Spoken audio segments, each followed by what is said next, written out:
Selamat pagi. Minta maaf mengganggu waktu Bapak. Bapak, terima kasih atas waktu dan kesempatan yang sudah Bapak luangkan untuk saya. Hari ini saya akan mewawancarai Bapak sebagai kepala sekolah di sini, juga tempat saya bertugas di sini. Di sini wawancaranya terkait dengan bagaimana Bapak kepala sekolah mengambil keputusan terkait dengan kasus-kasus yang pernah terjadi di sekolah ini.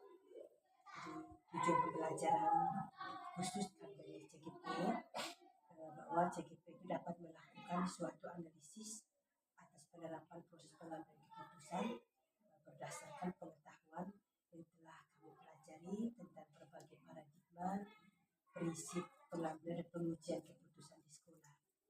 Jadi baik Bapak, saya langsung saja pertama membaca mengenai masalah yang ada di sekolah ini. Dan kita mulai Bapak. Yang pertama, selama ini bagaimana Bapak dapat mengidentifikasi kasus-kasus yang merupakan dilema etika atau rujuk kedua? Kasus sekolah ini selama ini sekolah ini sedang berkurang, tapi saya coba memberikan jawaban atas wawancara ibu. Selama ini kasus yang terjadi di sekolah, saya melihat dari segi hukum, apabila kasus tersebut melanggar hukum, maka saya tentu melawan benar dan salah. Namun jika masih bisa dikatakan benar, maka dilema etika dengan cara menganalisis apa keputusan akan diambil antara benar lawan salah, atau seperti moral, atau benar lawan benar, atau dilema etika. Kalau dilema etika lebih menekankan pada pengambilan keputusan yang tepat dan bijaksana, karena tidak ada keputusan yang salah di dalamnya. Sedangkan untuk moral antara benar lawan salah. Terima kasih. Selama ini bagaimana Bapak menjalankan pengambilan keputusan di sekolah Bapak, di sekolah ini, terutama untuk kasus-kasus di mana ada dua kepentingan yang sama-sama benar atau sama-sama yang mengandung nilai kebajikan? Selama ini saya jalankan dalam mengambil keputusan. Sebelum mengambil keputusan terlebih dahulu saya mengumpulkan fakta yang terjadi, siapa yang terlibat di dalamnya, kemudian analisa benar salahnya, membuat alternatif solusi dan membuat keputusan, kemudian merevisinya. Dan diawali dengan penelusuran masalah, kemudian mengidentifikasi masalah hingga terbentuklah kesimpulan. Jadi semua kesimpulan ini sebagai dasar dalam mengambil keputusan. Dan yang utamakan yang menjadi prioritas adalah keputusan yang berpihak pada murid dan memegang teguh kebijaksanaan. Luar biasa. Terus berikut, apakah langkah-langkah atau prosedur seperti apa yang biasa Bapak lakukan selama ini? Langkah-langkah prosedur itu dalam menentukan penyebab permasalahan. Itu langkah pertama, menentukan siapa yang terlibat. Kemudian saya berdiskusi dengan warga sekolah, kemudian membuat beberapa solusi dalam keluarnya dan keputusan. Menimbang lagi dari berbagai sudut pandangan sebelum memutuskan setiap keputusan yang dilakukan. Selain itu juga mengidentifikasi masalah, kemudian melakukan diskusi dengan pihak yang terlibat atau mengambil keputusan yang terbaik. Itu melaksanakan prosedur yang saya coba buat. Luar biasa sekali langkah-langkah yang Bapak lakukan selama ini.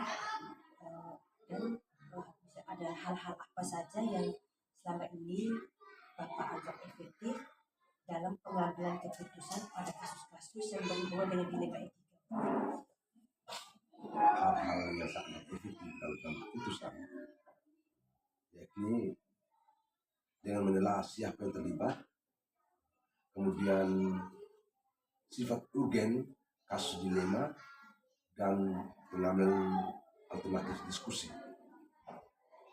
Kemudian membayangkan sosok panutan untuk mengambil keputusan secara bijaksana dengan mempertimbangkan situasi dan kepentingan yang terlibat.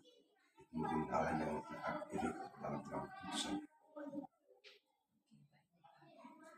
Selain itu, mungkin ada hal-hal apa saja yang selama ini yang Bapak alami itu merupakan tantangan dalam pengambilan keputusan pada kasus-kasus dilema etika.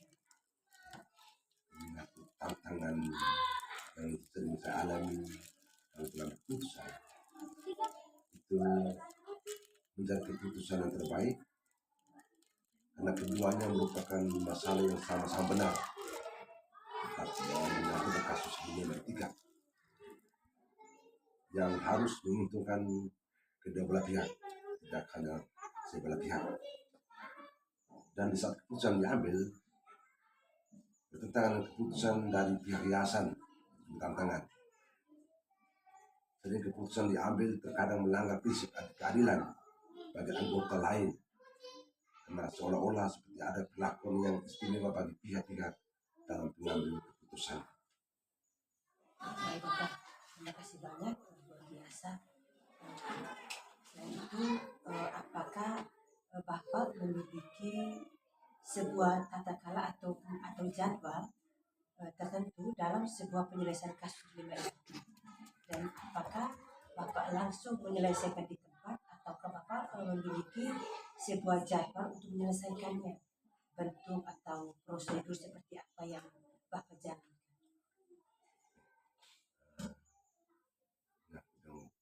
Jadwal tentu untuk menyelesaikan masalah, mungkin jadwal tidak ada, tapi jika masalah yang hadapi biasa-biasa saja, maka masalah itu langsung diputuskan. Tetapi jika masalahnya berat, maka melakukan proses yang panjang, di mana masalah itu kita harus bisa menentukan permasalahan yang terjadi, menentukan melihat siapa yang terlibat dalam masalah itu, kemudian kita berdiskusi dengan warga sekolah dan membuat keputusan. Ini kita melihat tingkat kompleksitasnya kasus yang terjadi, dan juga seringkali dilakukan persatu juga. Tapi jika ada masalah yang memang harus diselesaikan, maka jadwal tertentu dan sesuai dengan keberpihakan pada siswa. Jadwal dan waktu penyelesaian kasus. Terima kasih, luar biasa sekali. Apakah ada seseorang atau faktor-faktor apa saja yang selama ini yang sudah mempermudah atau membantu Bapak dalam setiap pengambilan keputusan dalam kasus-kasus yang berhubungan dengan dilema etika? Dalam mengambil keputusan ada seseorang ataupun faktor-faktor yang membantu mempermudah, yaitu saya mengajak warga sekolah, stakeholder ada di sekolah, orang tua wali, orang yang memiliki kedekatan dengan permasalahan, pihak-pihak terkait dengan permasalahan dan juga aturan yang berlaku dari yayasan, serta pola pikir dari tokoh-tokoh yang idolakan. Jika di sekolah sebagai wakil kepala sekolah, keluarga dan berpihak pada suatu masalah itu, sehingga mereka itu saya minta untuk bisa membantu dalam mudah menyelesaikan masalah yang terjadi di sekolah ini. Baik Bapak, terima kasih banyak.